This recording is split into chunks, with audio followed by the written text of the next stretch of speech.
السلام عليكم ورحمة الله وبركاته. أعوذ بالله من الشيطان الرجيم. بسم الله الرحمن الرحيم. الحمد لله رب العالمين، والصلاة والسلام على رسول الله صلى الله عليه وسلم. رب اشرح لي صدري ويسر لي أمري واحلل عقدة من لساني يفقهوا قولي. Inshallah, we continue with the seerah of Rasulullah sallallahu alaihi wasallam, and tonight, mashallah, we have one of the climaxes of the ummah, one of the great moments of Nabi sallallahu alaihi wasallam. We will be discussing Badr, inshallah. We said last time that right before the caravan left, or at the time that the caravan left with Abu Sufyan, that Atika bint Abdul Muttalib had a dream. And she discussed that dream with her brother Abbas and Abdul Muttalib. And we won't go into all of the details because we talked about the specifics of the dream, but the dream seemed to be indicating that the Quraysh would be coming to their death, that the Quraysh would be meeting their death soon. And it said 3 days. So she told Abbas, don't discuss this with anybody. Abbas radiallahu anhu told only one person. At the time he wasn't Muslim. He told only one person, and or actually he may have been a secret Muslim. It's very the Islam of Abbas ibn Abdul Muttalib, it's difficult to nail down exactly when he became Muslim, because it seems he was sort of a secret Muslim for a long time. But in any event, he was not officially a Muslim at this particular time. And he only told one person, that person told one person, that person told one person. And by the morning, subhanAllah, the dream was out, the rumor was out, and Abu Jahl had witness of it. He had wind of it.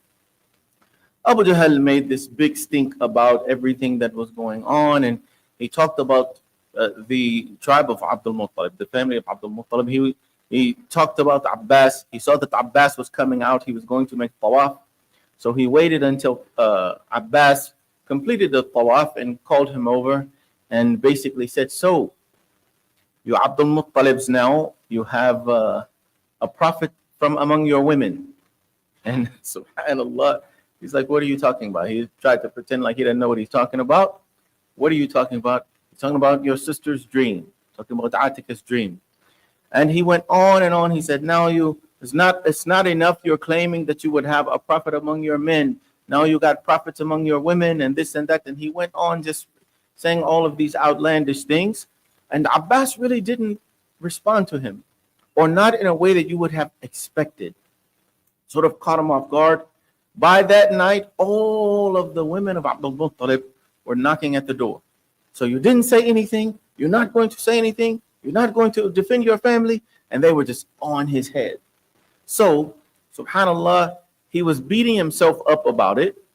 But what Abu Jahl had told him anyway was, you know what, we're going to give you 3 days, since the dream said 3 days.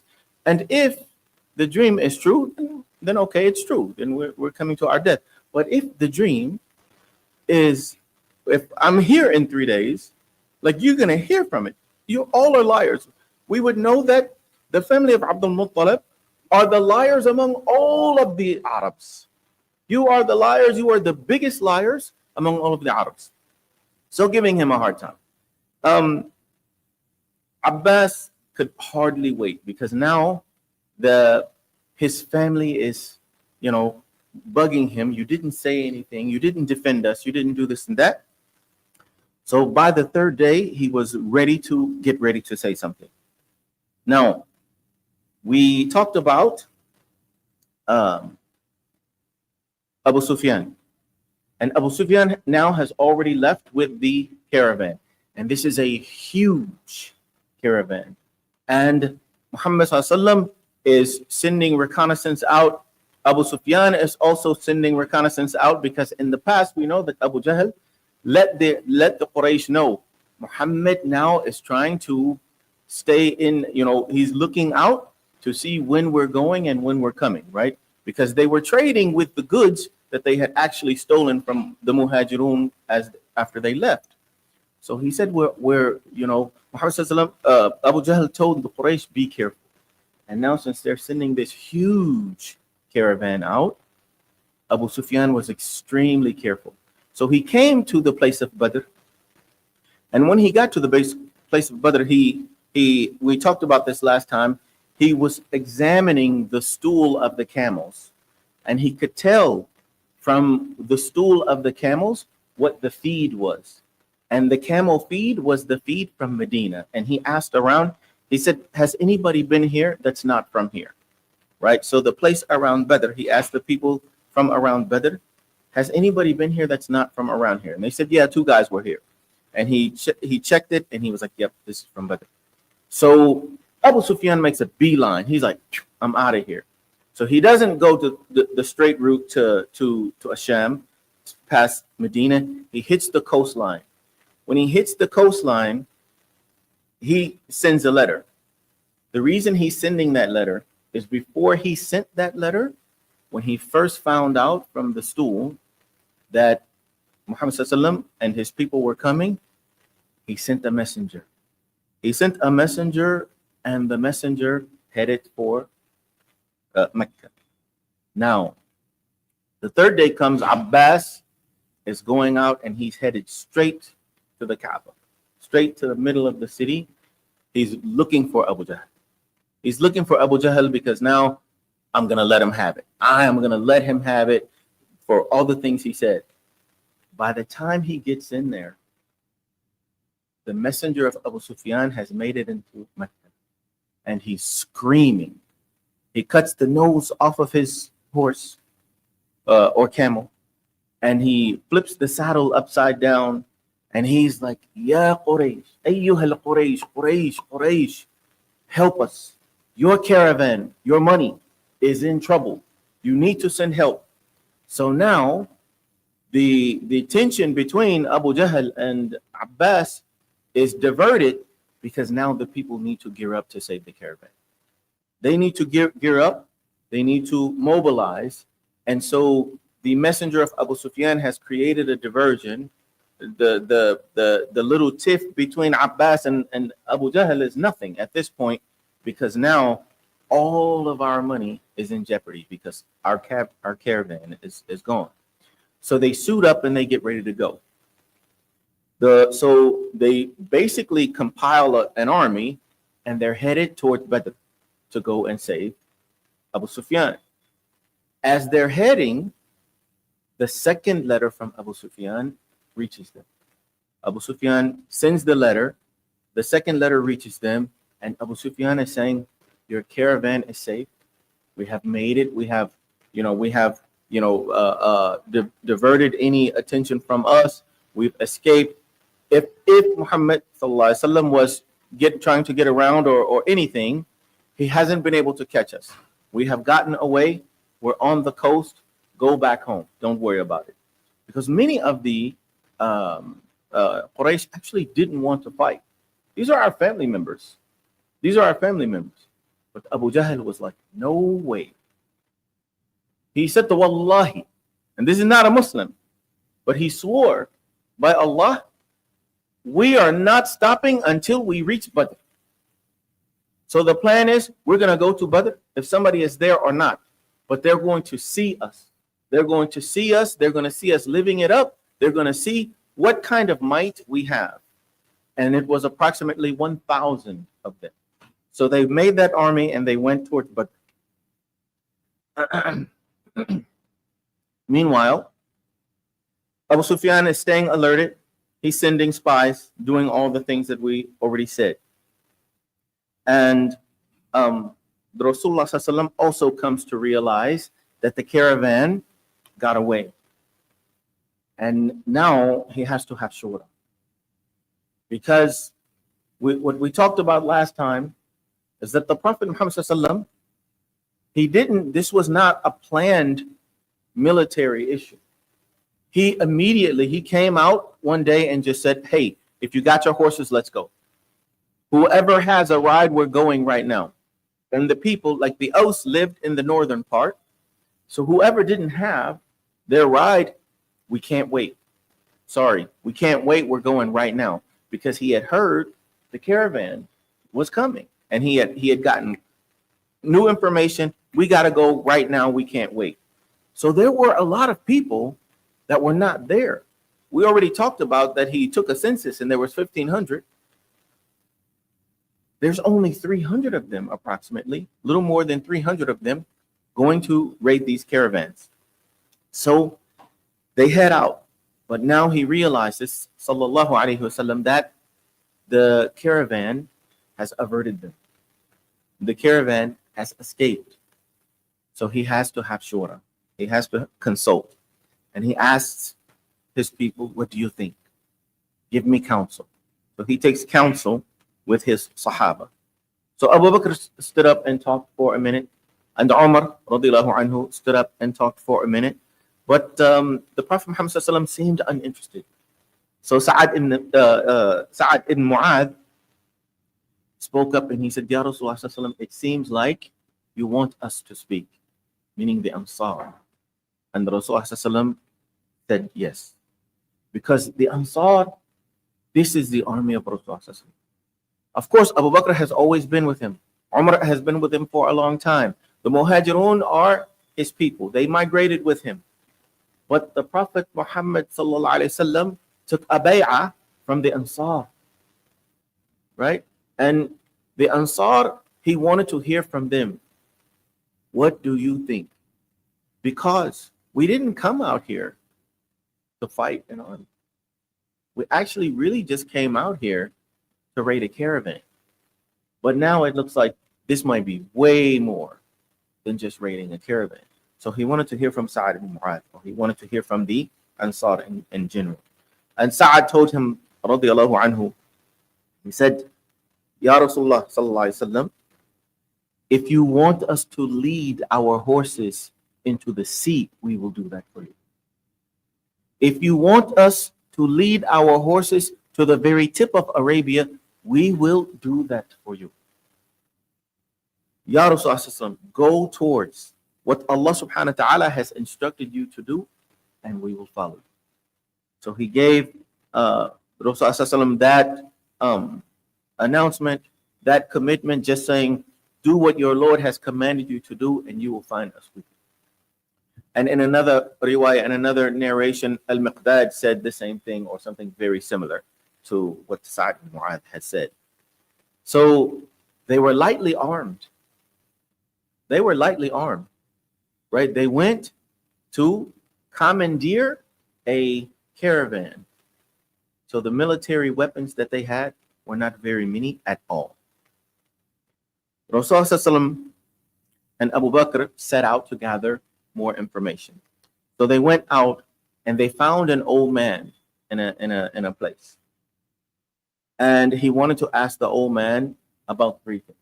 He wanted to know about the caravan. He wanted to know about Muhammad sallallahu alaihi wasallam, and he wanted to know about the Quraysh, right? Because they're out in the middle of nowhere. This man doesn't know who they are. So the man doesn't realize that he's talking to Muhammad sallallahu alaihi wasallam. So he asked the old man, can you tell us about where is Muhammad sallallahu alaihi wasallam? And can you tell us about where is the Quraysh? He said, who are you? Like, who are you, and why would I tell you this? So he said, who do you belong to? And, so Muhammad sallallahu alaihi wasallam basically said, if you tell us, we'll tell you. So the man says this for that, and he says this for that. So the man tells him, he said, well, if my information is correct, I was told that Muhammad sallallahu alaihi wasallam is in such and such place. And so by now, if that information is true, by now they would be in such and such place. And that was correct. That was exactly where the Prophet Muhammad sallallahu alaihi wasallam had his people. So then he said the same thing about the Quraysh. If my information is true, the Quraysh were in such and such place, so by now they would be in such and such place. So that information, he felt like he felt it was reliable information. And so basically he said, thank you. And he's ready to walk away. He said, but who are you? He said, where are you from? He said, we are from water. I said, from water? I said, what? Water what? You mean like Iraq or what? You know, like the Tigris and Euphrates and, you know. He said, he didn't say anything other than that. He said, we are from water, and he left. He left so that there would not be any continued questions, investigation, this and that. And what he meant by that is we are created from water. Human beings are created from water. So he got the information. He told the bit of information, and now they're off. So now they're in a situation where, subhanAllah, we feel like we have a good idea of where they are, where we are, and the Prophet Muhammad begins to make dua, right? He begins to make preparations for battle. And what were they preparing for? What does this battle entail? We already said there's how many Muslims? About 300. So 313, some narrations, 317, 319, but about 300. And what were they up against? 1,000. 1,000. So 950 in some narrations, but this is what they were up against. The Quraysh were approximately 1,000 fighters. They had 100 horses, in some narrations 200. They had 600 coats of mail, like armor. And they had, in one source that I saw, 700 camels. The Muslims, the 300 from the Muslims, 86 were Muhajirun, 61 were from Aus, and 170 were from Khazraj. How come so few Aus? Like we said, the Aus lived in northern Medina, and Rasulullah did not have time to wait. If you had your ride ready to go right now, let's go. So only 61 from Aus. And in the entire Muslim army, there were 2 horses. Two horses. Minimum, the Quraysh had 100 horses. The Muslim had 2 horses. And the Muslims had 70 camels, and they would ride the camel in turns, 3 men to 1 camel. And Rasulullah also shared his camel. So he would ride for a while, he would walk for a while. The third person would ride. So Muhammad would ride, the second person would ride, the third person would ride, and then Muhammad would ride. So this is how they were. But these people were devoted and committed to Rasulullah. They were. There were people who were ready and willing to fight that Muhammad had to turn back. Al-Bara was too young. Abdullah ibn Umar was too young. So we're talking about these kids were probably 12 years old, 12, 13 years old. They were turned back. Because as we will hear later, the people who killed Abu Jahl are teenagers. Very likely 15, 16 years old. These were young guys ready to serve Rasulullah. Now the choice of location, right? Because now the Prophet Muhammad he's gotten the information, and he has, made shura. He's decided, we're gonna push forward, and as they're choosing the location, Rasulullah starts to take a camp. And Habab ibn Munzir, he asked Rasulullah, Ya Rasulullah sallallahu alayhi wasallam, this location here, this place, is this revealed to you by Allah subhanahu wa ta'ala, or this is from your own opinion in terms of tactics and strategies of war? He said, no, that's not revealed to me, but rather it is a war tactic. He said, in that case, Ya Rasulullah sallallahu, I think that there is a better place. So Habab suggests, he said, we should go to the well closest to the enemy. So we're talking there's an army of 1,000 over there, but he's saying we should go all the way up to the well that's closest to them. And we should block all of these other wells. So you block the well, you fill them, you pile them with rocks or bricks or whatever you do. You block the wells, all of the ones except for that one in the first one. And then you get to the first one and you create a cistern from it, right? So you have the well and then you make a water tank. So you pull out the water so, you don't have to go digging in the well every time somebody's thirsty. You create a pool that all the soldiers can drink from. Because if we do that, then we would have access to water and they would not have any access to water. Rasulullah liked that idea, and that is what they did, and they proceeded. So Allah subhanahu wa ta'ala allowed for the army of Rasulullah to see the other army as smaller than they actually were. And Allah subhanahu wa ta'ala also let the army of the Quraysh see the Muslims as smaller than they were. SubhanAllah. So you have 1,000 people fighting 300, but Allah let them see it as if they're fighting 200 or 100 or 50. SubhanAllah. Allah subhanahu wa ta'ala is letting them have so much courage, like there's no way we can lose this. You see this sometimes in teams, like in sports teams, like they say we are so much better, so they get a little bit lazy and then they lose the game or lose the match or whatever. So Allah subhanahu wa ta'ala allowed both armies to see the opposing army as smaller than they were. So the Muslims would see that they are going against a larger number, but it doesn't look like, oh my goodness, this is 3 times us, right? So Allah subhanahu wa ta'ala wanted to obviously give the victory to the Muslims. Allah subhanahu wa ta'ala says, if you had an appointment, you would have missed the appointment. Meaning that this was not an appointment for war. When if you read some of the later battles, you would see this army marches out.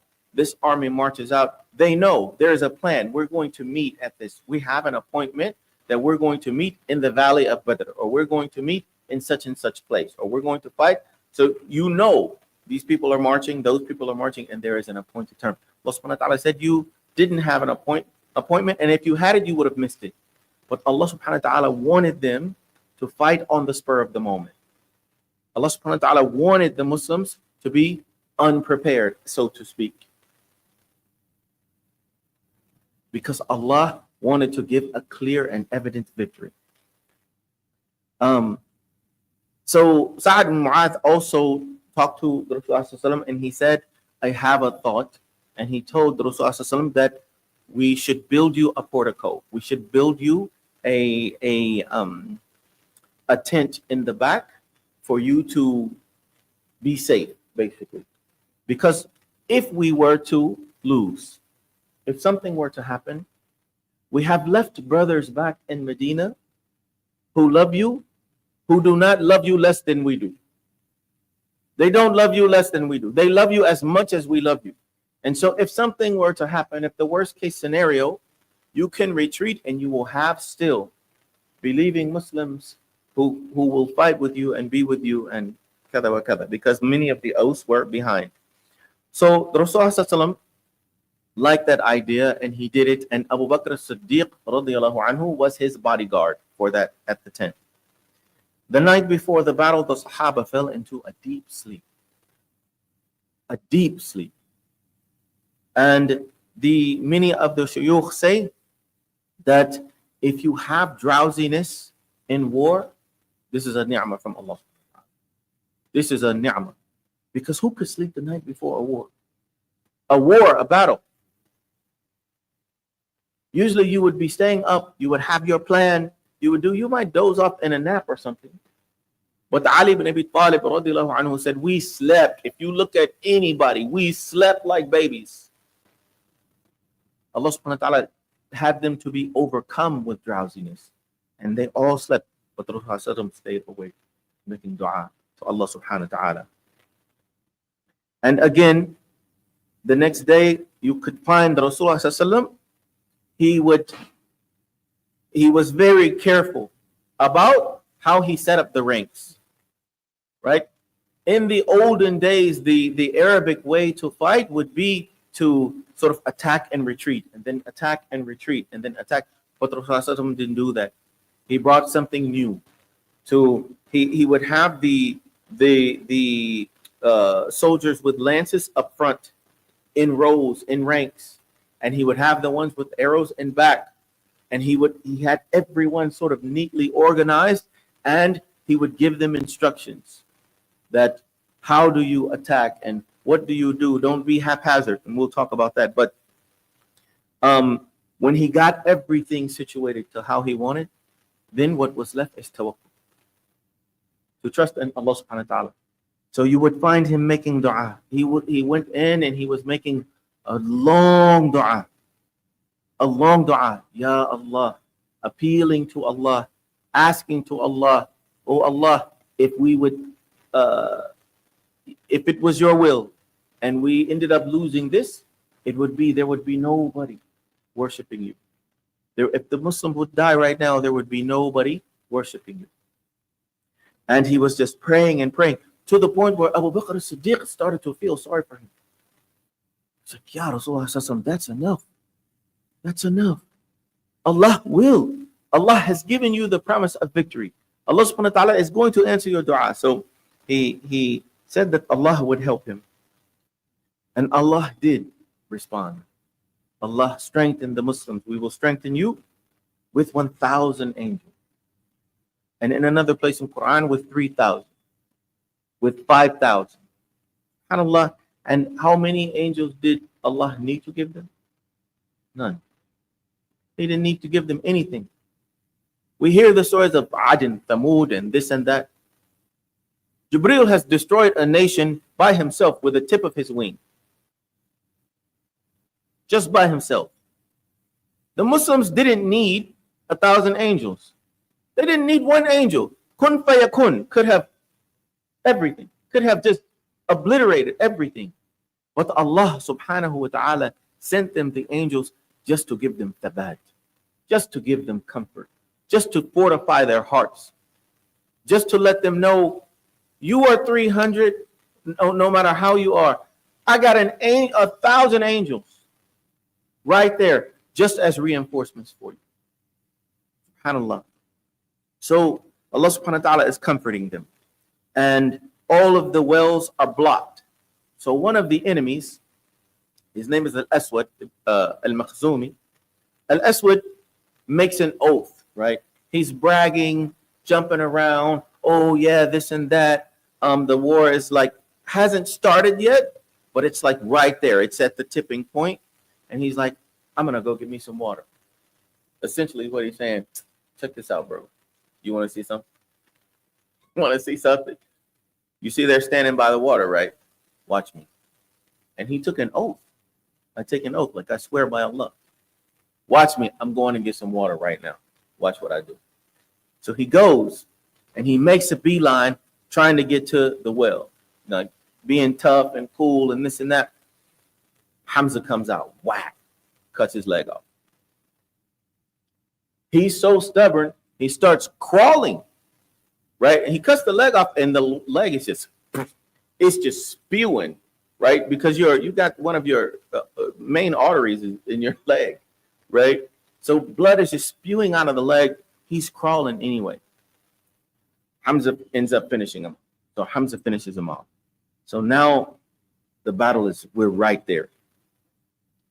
So you have 3 in the same family. Utbah bin Rabi'ah, and Al-Walid bin Utbah, and his brother Shayba. So you have Utbah and his brother Shayba, and Utbah's son, his name is Walid. And Utbah is one of the nobles of the Quraysh. And here's the sad part about it. Just a short while ago, Utbah was actually trying to talk the Muslims down from this. He was one of the people talking the Muslims down, saying, listen, these are our brothers. These are our sons. Utbah has a son who is Muslim. So he didn't want to go and, have to be killing his sons. And so he was trying to talk the Quraysh down, because he's saying, look, the caravan is safe. We have a letter. The caravan is safe. Back down. Because what do we gain from this? What do we gain from this going to kill our family members? But Abu Jahl, with his evil, he goes and he's talking everybody. Oh, you're soft. You're a coward. You're this, you're that. You're so scared because your son is a Muslim. You don't want us killing your son, this and that. He was going on. He talked about him so bad that now Utbah is the one. He's the first one to offer the challenge when they get to the war. You see, these people, subhanAllah, how you let somebody talk you into this like this? But Abu Jahl, with his ignorance, talks to Utbah so much that now he's offering a challenge. Utbah steps out, his brother Shaybah steps out, and Al-Walid, his son, bin Utbah, steps out. So the three are out there and they challenge to a duel. It's called Mubaraza. Send us somebody out to challenge. I am Utbah, my brother, my son, send somebody out. So three of the Ansar, three young men from the Ansar comes out. Says, who are you? So they announce who they are. And he says, worthy opponents, I'm sure, but we don't have a problem with you. Our problem is not with you. Our problem is with our people from the Quraysh. So go back and send us our peers. Send us our peers from the Quraysh. So the Ansar go back. And Rasulullah sallallahu alayhi wa sallam, he says, قم يا حمزة, قم يا عبيدة, قم يا علي. Stand up, Ya Hamza. Stand up, Ya Ubaidah. Stand up, Ya Ali. And this Ubaidah is not the Ubaidah we always talk about. Not the Ubaidah from the Ashra Mubashirin. This is Ubaidah ibn al-Harith. Muhammad sallallahu alayhi wa sallam, who did he offer up? His family member. Al-Harith is the brother of Abdullah, the son of Abdul Muttalib. So Ubaidah ibn al-Harith is the cousin of Rasulullah sallallahu alaihi wasallam. Al-Harith, the father of Ubaidah, and Abdullah, the father of Muhammad, are brothers. So his first cousin, Ubaidah, he has offered up. His first cousin, and really almost like a little brother or son to him, Ali ibn Abi Talib, radiyallahu anhu, he offers up. And Hamza, his uncle, which is really more like a big brother, he offers up. So in the first fight, in the first dueling match, every single person in that duel was a very, very close relative to Muhammad sallallahu alaihi wasallam. And we're watching people today protecting their son. Their sons are as far away from the battle as anything. Some of the biggest criminals on earth today are dropping bombs on Gaza, and their kids are in the US. You see? Subhanallah. But Muhammad sallallahu alayhi wa sallam is not a cruel person and is not a fighter. But if we're going to live on this earth, we're going to live on this earth with the rule of Allah or not at all. We're going to live on this earth with justice or not at all. And so, this is the situation. This is the first time now that the Muslims are facing the Quraysh head to head. 13 years they were in Mecca, getting tortured, getting harmed, and now this is the first fight. There is probably nothing more significant than this moment right here. First time they walk out, we walk out. Hamza goes out, Ubaidah goes out, Ali goes out, radiyallahu anhu. So Ubaidah is the eldest. He's the oldest. So he is matched up with Utbah. And Ali is matched up with Al-Walid. They are the two young ones. And Hamza is matched up with Shaybah. The duel began. Boom, boom. Immediately. Shaybah, Al-Walid, they're gone. They're gone. Ali, whack. You're out. Ali knocked out Walid. Hamza knocked out Shaybah immediately. It was quick. But the duel between Utbah and Ubaidah, radiallahu anhu, they both got each other. So they traded blows. And subhanAllah, it was sort of a tit for a tat. They both hurt each other pretty badly. And they were so hurt that neither of them was dead, but the battle couldn't continue. Like they were injured to the point they couldn't like get back up and continue the duel. So they were both sort of hurt and almost to the point incapacitated. So Ali and Hamza were free. They go and they take care of Utbah. They kill Utbah. They pick up Ubaidah and they carry Ubaidah back to the camp with Rasulullah sallallahu alaihi wasallam. The Rasulullah receives his cousin and allows him, they lay him down and he allows him to put his head on his lap. His head was on his thigh, Ubaidah. And Ubaidah remembered something that his brother Abu Talib used to say back before he died, that we would serve him, meaning we would serve Muhammad sallallahu alaihi wasallam. And Abu Talib was not Muslim, but just meaning we will serve him, we will protect him, we will take care of him to the extent until he is more important to us than our children and our wives. So Ubaidah remembered what Abu Talib said, and Ubaidah said to the Rasulullah, he said, you know my brother Abu Talib, now I know he was talking about me.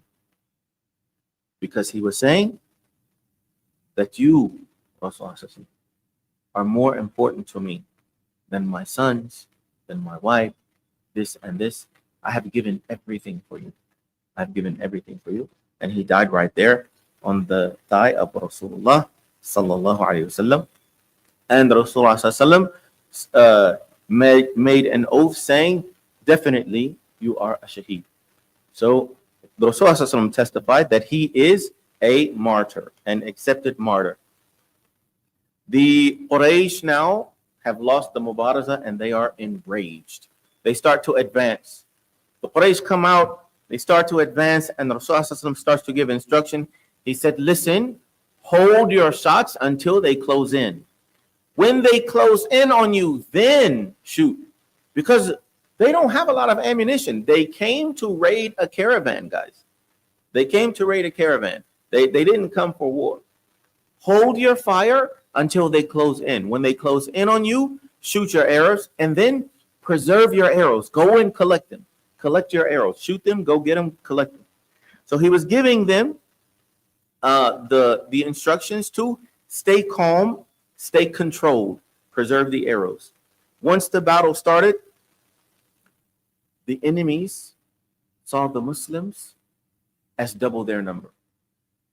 So before the battle, the Quraysh saw the Muslims as smaller than the number of Muslims were.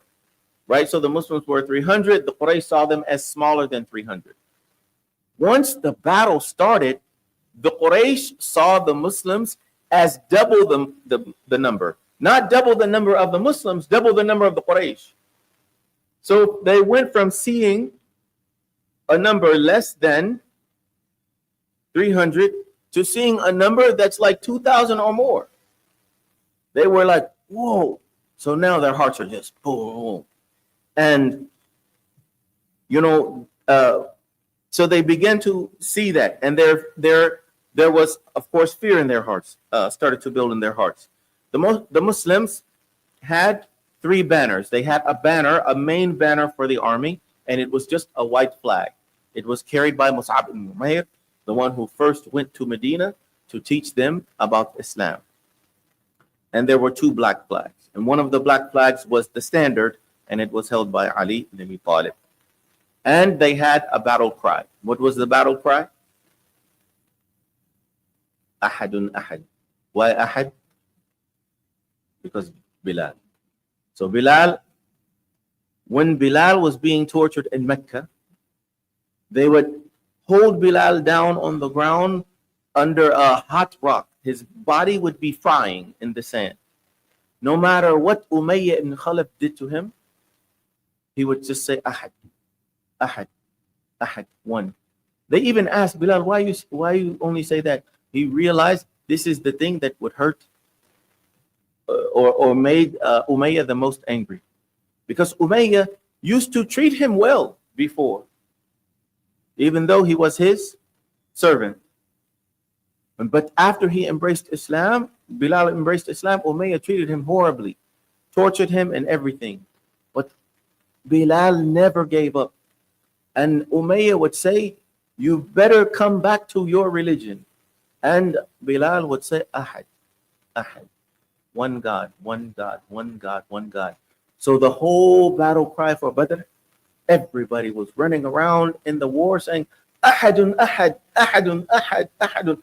They would just say, Ahad, Ahad, Ahad, everybody. So can you imagine the feeling of Bilal?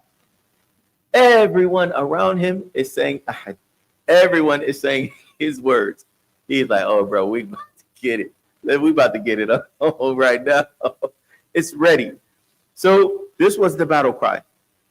And then the angels started to pour in. And Jibreel alayhi salam fought himself in this battle. He came personally fighting in this battle. Muhammad sallallahu alayhi wasallam said, I saw Jibreel taking his horse by the reins and leading it. And the angels wore white turbans except for Jibreel, who wore a yellow one. In Sahih Muslim, there is a narration that says a Muslim warrior was pursuing a disbeliever, and he heard above his head the crack of a whip and the voice saying, Aqdim Hayzoom, giddy up Hayzoom, giddy up Hayzoom. So again, this is in Sahih Muslim. There was a Muslim, a Sahabi, riding, or not riding, because there was, well, he might have been on camel, but there were only two on horses. But he heard above his head there was a crack of a whip. From above his head, he heard the crack of a whip, and he heard a voice saying, Giddy up, Hayzoom, giddy up, Hayzoom. And he looked, and when he looked up, the enemy that he was pursuing had prostrated. The enemy had fell on his face. And so he examined the man, and when he looked, his whole nose was smashed in, and his face was split like a whip. So the whip of the angel had tore the face, smashed the nose, and subhanallah, and even that, the scholars say that it must have been a whip of fire, because it was black. Like everything like that was smashed and cut, it had turned black. And then he went back and told Rasulullah what he saw, and Rasulullah said, definitely you have told the truth, and that was help from the third heaven. Ibn Ishaq narrates a similar story. In Ibn Ishaq, he said there were two Ghifari men. A Ghifari man, a man from Ghifar, he came and said, me and my cousin went to watch the battle. So these people, they didn't have anything to do with the battle. They just went to watch. They went and they found a mountain. They went, stood up on the mountain, basically saying, oh, buddy, this is about to be a good one. But I'm about to see what's going to happen on this. You got about 1,000 over there. You got 300 over there. This is going to be a good one. Where's the popcorn? I'm ready. I'm ready to see what's going on. So Ibn Ishaq tells the story, and the man is, Ibn Ishaq narrates that the story that this man is telling. He says, so we went up and we sat on the mountain and we're waiting for the battle to start. He said, but then a cloud started approaching. a cloud started approaching, and when it got close to the mountain, we heard the sound of horses galloping. He said, and we heard the sound of horses galloping, and all of a sudden, a voice said, "Aqdim Hayzum." Said, "Giddy up, Hayzum! Giddy up, Hayzum!" He said, and my cousin, my companion, immediately had a heart attack and died. He said he had a heart attack. He said, "Bro, we came to watch a fight, and a cloud came. The cloud came to the mountain. We heard somebody say, 'Giddy up, Hayzum.'" My homie was like, boom. He just died on the spot. Died on the spot. He's like, "I probably would have too." He said, "Me, and I almost died." He said, "I almost died." He said, "But I slowly recovered." He said, "Bro, a cloud came down." And he said, "I'm telling you, I heard it with my ears, said, 'Giddy up, Hayzum.'" So you have two different people telling the story. I heard somebody say, "Aqdim Hayzum." So we know that angel was probably raw too. He was like, "Pow! I'm gonna split your face, homie." You better watch it. Man, I'm telling you, subhanAllah, when we hear about these things, these people, mashallah, Allah subhanahu wa ta'ala really, really blessed them. Then another sahabi, he said, while I was pursuing one of the kuffar, I'm on the battlefield, I'm pursuing one of the kuffar, and his head just flew off. He was like, "I knew I didn't do anything." He's like, "I know somebody else did something to him, because like I didn't get a chance. I was about to. I'm not sure his head was going to fly off, but his head flew off. SubhanAllah. And then Anas bin Malik narrates, he said, in those days, we could differentiate from the people that had been killed by the companions of Rasulullah and the people who had been killed by the angels.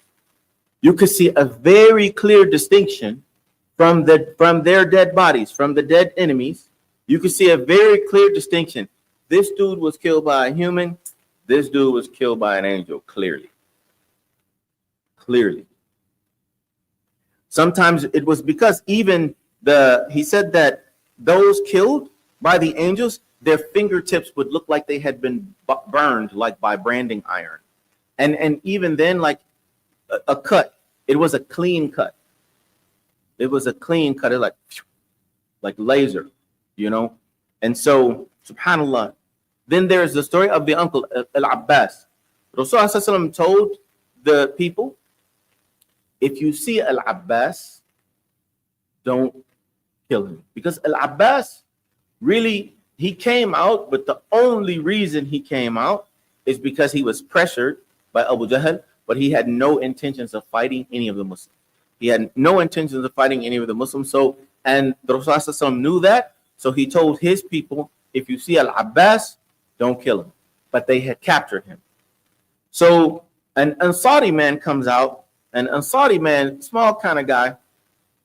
He's carrying, not carrying, but, dragging Al-Abbas by the, either the hand or however he has him rope, however he has him tied. And he says, I captured him. And Al-Abbas said, this man did not capture me. Like, this little dude. This little dude couldn't capture me on his best day. He's like, this is not the man. He said, this is not the man who captured me. He said, a bald, fine-looking man on a piebald horse captured me. And it was a man that I have never seen with you. This is a man that I have never seen in your ranks. But he was a fine-looking bald man on a horse. And the horse, a piebald horse is one of those, they're those really big, pretty horses with the fur on the feet. Oh, man, like super pretty horses. But my favorite thing about that is the angel. I was like, there's a bald angel? I'm loving it, bro. Like, for real. I'm good with that. I'm good with that. Like, what are we talking about? But subhanAllah, so Abbas describes it. And then the Ansari was like, no way, I captured him. And so Rasulullah said, keep quiet. You had help. Allah subhanahu wa ta'ala sent you some help. Now the death toll. the death toll of the mushrikeen. Now, let's go back. How many in the Quraysh? 1,000. How many from the Muslims? So if you think about, so if you think about how many you would expect to die, like 1,000 against 300, how many Muslims you would expect to die? Huh? Yeah, I would expect a lot of them. So the Quraysh, they started with 1,000. 70 of them died, and another 70 were taken prisoners of war. The Muslims, no one was taken prisoners of war. 14. 14. SubhanAllah. SubhanAllah. We killed 70 of you and captured another 70. All you got was 14. Them some odds, like, it has to be like, every warrior killed like 10 people. I mean, if you're just counting the humans, but I mean, the angels were there. So it was like, hey, heads flying around. So, but subhanAllah, of the Muslims who died, of the 14, 6 were Muhajirun, 6 were from Khazraj, 2 were from Aus. Abdurrahman ibn Auf, radiyallahu anhu, is as the battle is starting and the battle is raging. Now, Abdurrahman ibn Auf is one of Ahsan al-Mubashirin bin Jannah. He's one of the 10 promised Jannah. Incredible human being. He's flanked by 2 teenagers. So there's a little kid on the right and a little kid on the left. Now, Abdurrahman, you have, if you're fighting in battle, you want to be close to, like, the good people. Like, you know what I mean? I'm good. I want somebody else to be good. Right? It's like, if I'm Muhammad Ali, boxing, I want a good boxer right here and a good boxer right there. Abdurrahman looks over, he's got 2 kids. The guy on the right side, and they're from Ansar. The guy on the right side leans over. He said, "Oh, uncle, ya ammu, do you know who's Abu Jahl? You know what Abu Jahl looks like?" He said, "What do you want, my son? Oh, my son, what do you want with Abu Jahl?" He said, "I swore to Allah that I am going to kill him or I'm going to be killed by him." Something like this. And Abdurrahman is like, whoa. He's like, bro, that's ambitious. Abu Jahl is a pretty big guy, right? He's like, that's pretty ambitious. But he whispered to him. The guy on the left side, similar age, same thing. "Oh, uncle, you know who's Abu Jahl?" They're brothers competing with one another. They're competing. I'm going to kill Abu Jahl. No, I'm going to kill Abu Jahl. So they go out in the army together, but each one wants to get the better of his brother. So Abu Jahl says, "You see that guy in the group," because Abu Jahl had a lot of people around him protecting him. "See that guy in the group? That's Abu Jahl." Abdurrahman, radiyallahu anhu, said, "They flew at him like falcons." That's what it says in Bukhari. Bukhari said, "They flew at him like falcons," like pew, and whack, threw him from the horse. He was flung from the horse. In one narration, it says one of them chopped off his foot, and the foot just flew. So Abu Jahl falls off the horse and he's down from the horse. Now, in the second narration that I was just talking about, where the foot flew, Ikrimah saw that. And Ikrimah is the son of Abu Jahl. So Ikrimah turns and he attacked the one that cut the foot off, and he cut the arm. So Ikrimah turns around to protect his dad. He cuts one of the boy's arms off, but it's hanging. So he can't use the arm, but it's either hanging by a tendon or hanging by skin or something like that. So the boy said, I kept fighting. I kept fighting with my arm just dangling. He said, but then it just got to the point it's really in the way, and I couldn't fight. I couldn't fight with it. And how old did we say this guy is? No, he's about 15. 12 was they were sent back. So Al-Bara and Abdullah ibn Umar, they were younger, right? So I don't know exactly. I'm just guessing. I would have to do a little bit more research, but I'm guessing they were around 12. But so he said, I'm kept fighting, and the arm, it just got to the point I can't really fight with it because it's in the way. So he turned around and he stepped on the arm. He put his feet on the arm, stepped on it, and pulled it off. He pulled his own arm off and just boom, wants to go and he's fighting. So now these two kids have thrown the leader of the Quraysh off his horse. And he's dying. Like, if nobody does anything, Abu Jahl is likely dying anyway.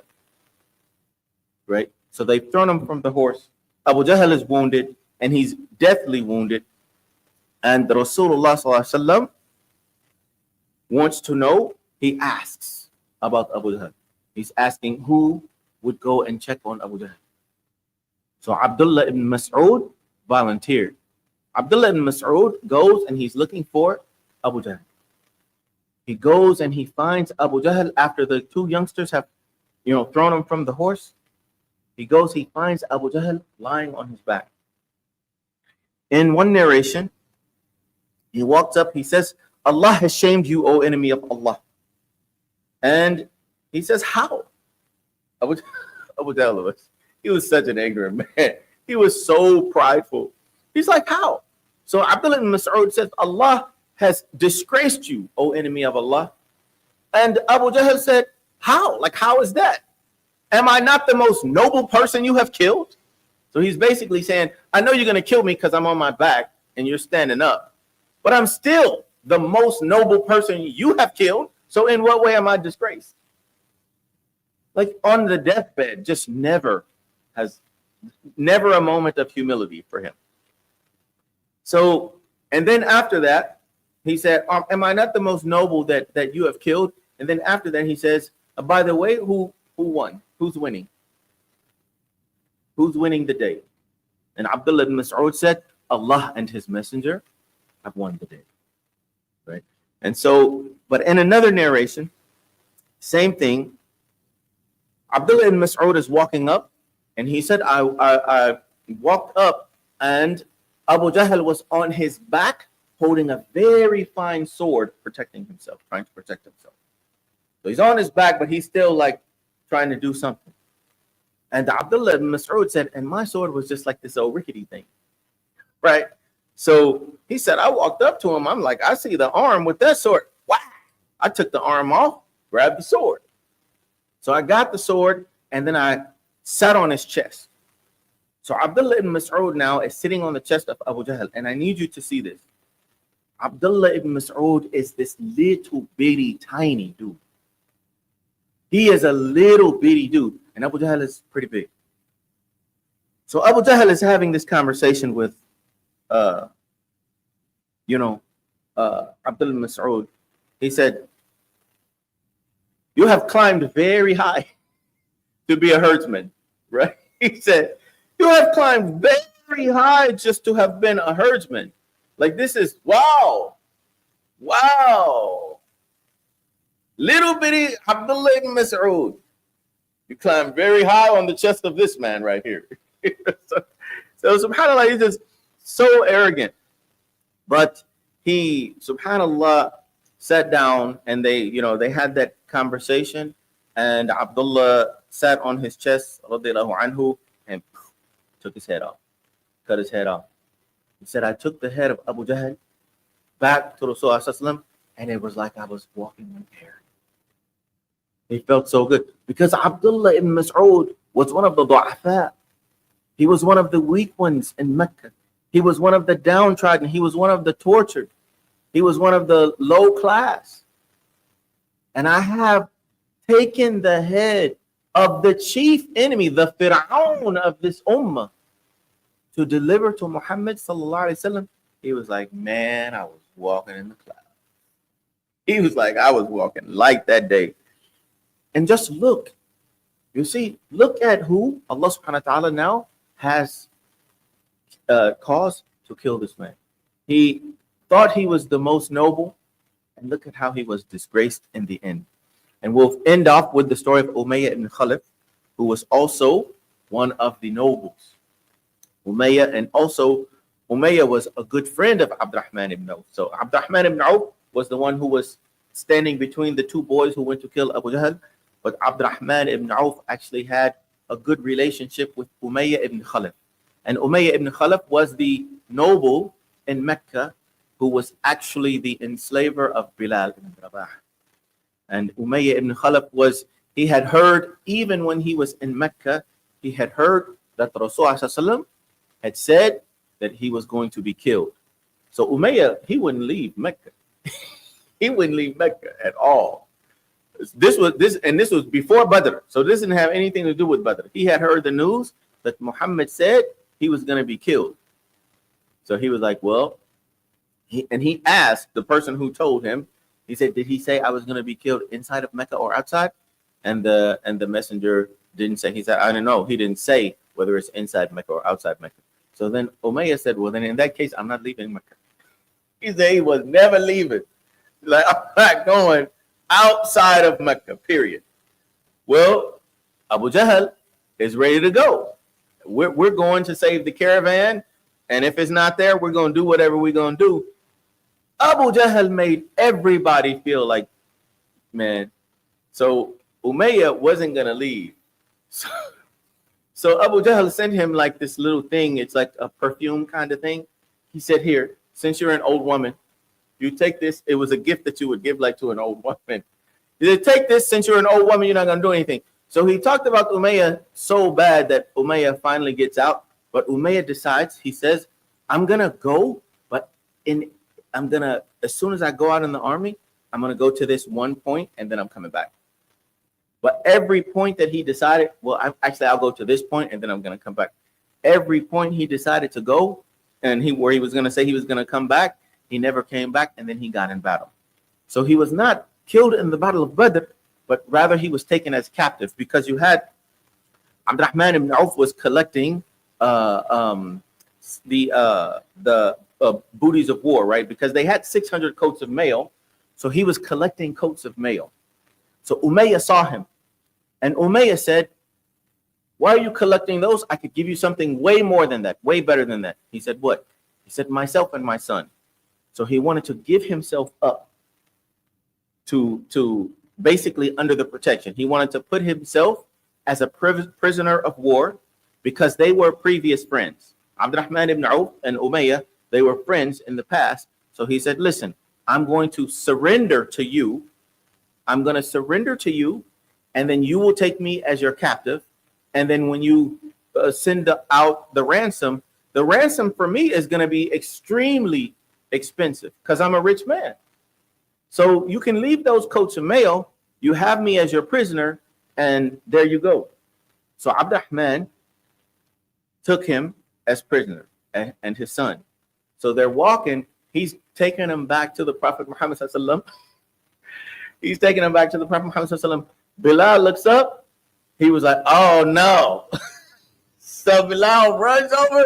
He was like, this kafir, man, I got him. He was like, no, wait, Bilal, this is my prisoner.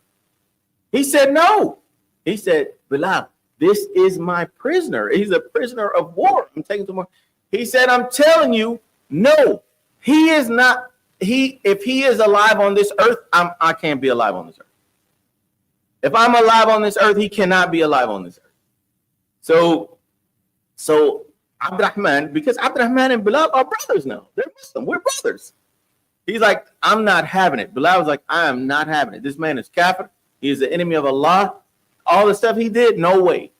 But Abdurrahman is saying, listen, this is how it goes. Like, he's a prisoner of war. Bilal ran and told the Ansar. He went and told the Ansar, he said, listen, Abdurrahman ibn Auf is carrying this guy, telling he's a prisoner of war. He is a kafir. He did this, and this. The Ansar lined up with Bilal and they all ran. So Abdurrahman is trying to protect him a little bit, but they easily whacked Umayyah's son, and now Umayyah is like running. The son couldn't get away. Umayyah is running. Abdurrahman is kind of running after him. So he said, listen, Umayyah, just lie down. So Umayyah lied down on the ground, and Abdurrahman laid on top of him. But he was like, they were not letting it.